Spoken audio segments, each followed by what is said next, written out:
going on, guys? Welcome back to my channel. Basically, yesterday I uploaded a video which I decided to remove after one of the comments left by my subscriber who made a valid point and I'm in 100% agreement with. What I was basically saying in the first part of the video, because there's two parts to the video. I obviously did the Q&A session which I promised last time towards the end of the video, but at the beginning of it I was giving you a quick update on how his ears have been getting on and what I've been doing, the process I've been following since the last video I made. But like I said, one of my subscribers made a valid point which I agree with, so I didn't want to leave that video on there and start giving the rest of you guys misleading information. After all, I'm a new dog owner and I'm learning as I'm going along, so I'm not an expert and I don't know everything. So basically the comment he left was that I shouldn't just be just taping his ears, because what I've been doing since the last video I made, I've just been doing masking tape on his ears without doing the bridge. Occasionally I do the bridge, and I've not really been doing his, like putting things inside and putting the rods in. But I agree with my subscriber who said that I should continue doing that, because if I don't, his ears might turn out wonky. So as I agree with that,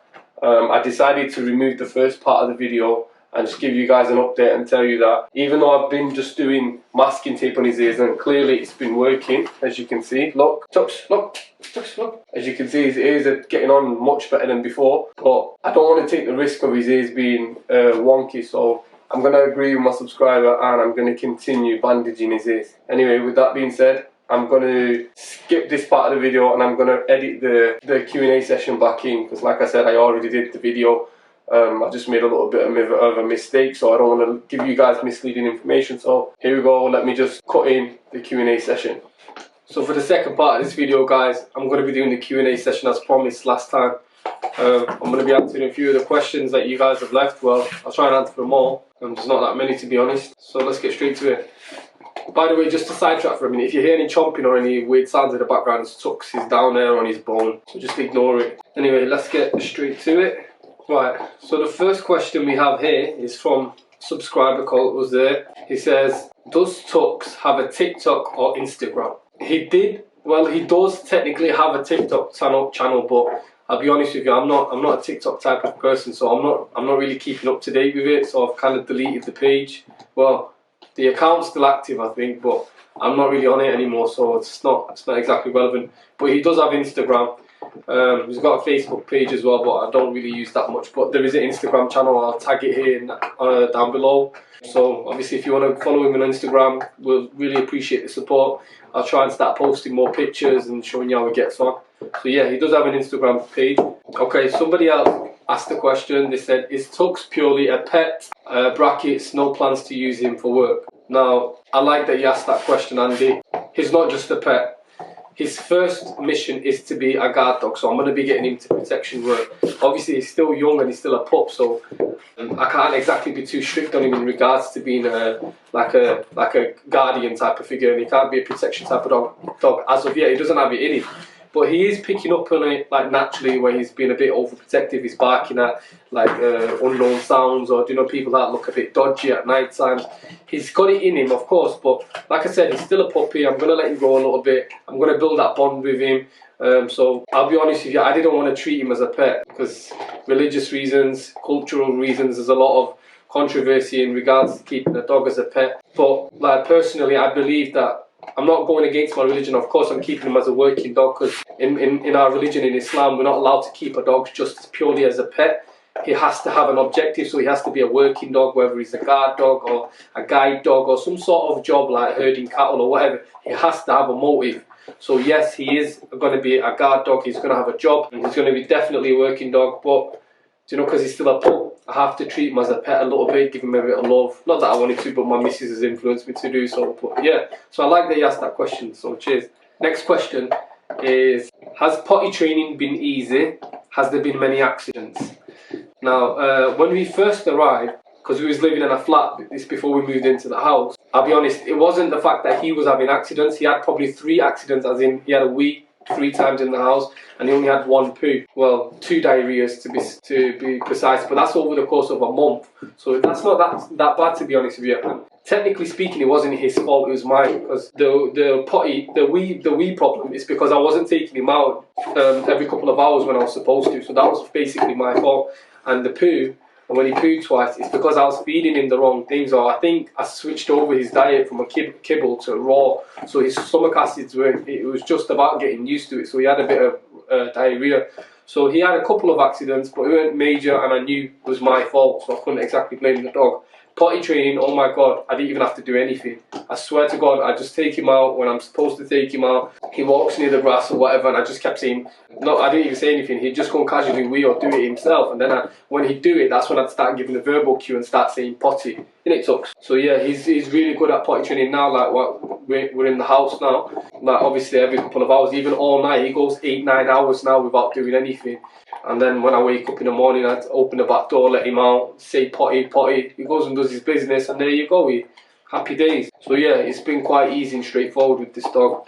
Next question. Oh well, it's not a question. Somebody put a comment saying it's not a good idea with the duct tape on the ears, can't breathe and increases risk of infection. Better off using breathable tape. Yasin Khan, I appreciate you making that comment because he's got a good point. Duct tape will kind of suffocate the ears. That's why when I was doing it, I was being very careful, because when I first did it with the duct tape, I kind of did block the bottom off, and he did get a little bit of an infection. It wasn't major, but it did kind of smell a little bit nasty, so I had to like clean it out and put ear drops in.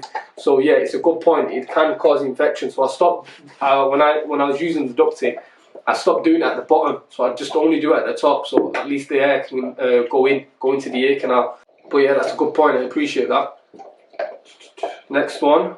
The next question somebody has asked is about getting a dog imported into the UK, but somebody else has asked something similar on a different video. So I'm going to kind of tie in this point together. So personally, I went with a kennel called Angel and Demons, which is in Belarus. So it's just past Poland and just on the borderline of Russia. There's many kennels that you can find. Like most of these kennels, you can't exactly start googling it and finding them, because it's not that simple.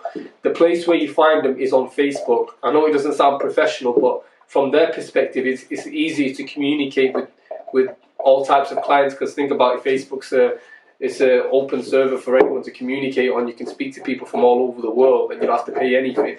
So I think from a business perspective, it's just easy for them to communicate and liaise with you, send you pictures, send you your videos and etc. and keep you updated. But it's fully legit. Now, if you start going looking at breeders, what I'd recommend doing first is join the groups on Facebook, the UK Import Doberman groups. I think there's 2 that I'm joined to. So there's an Import UK Doberman or something, I forgot. Well, sorry, the other one that I personally joined is the one in my kennel, which is Angel and Demons.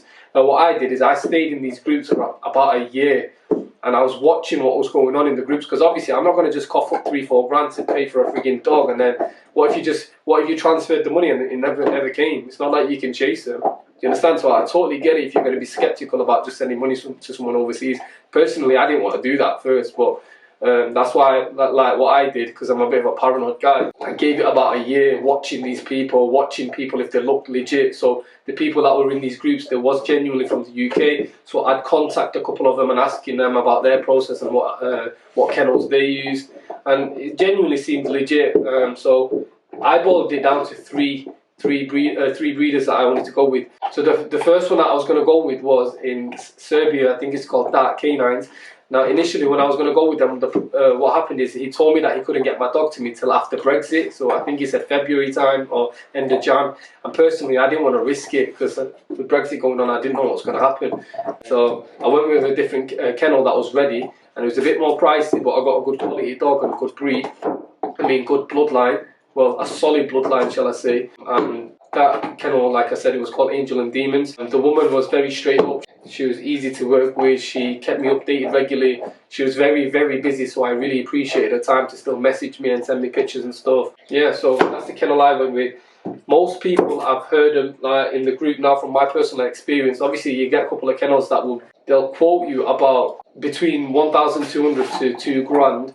That's with transportation. I'd suggest staying away from them kennels, because maybe they've not got the best bloodline. Most of the people in the groups that have obviously got their dogs imported and that, we've all paid roughly between 2.5 grand to up to 4 grand. Anything between there, sorry. Personally, I paid for Tux, I think I paid 3 grand. So yeah, that's with transportation included. So So I hope you guys have enjoyed this video. I hope I've not waffled too much and gone on with myself. I tried to make it interesting as I can. I know there's more me talking than showing you what's going on with Tux.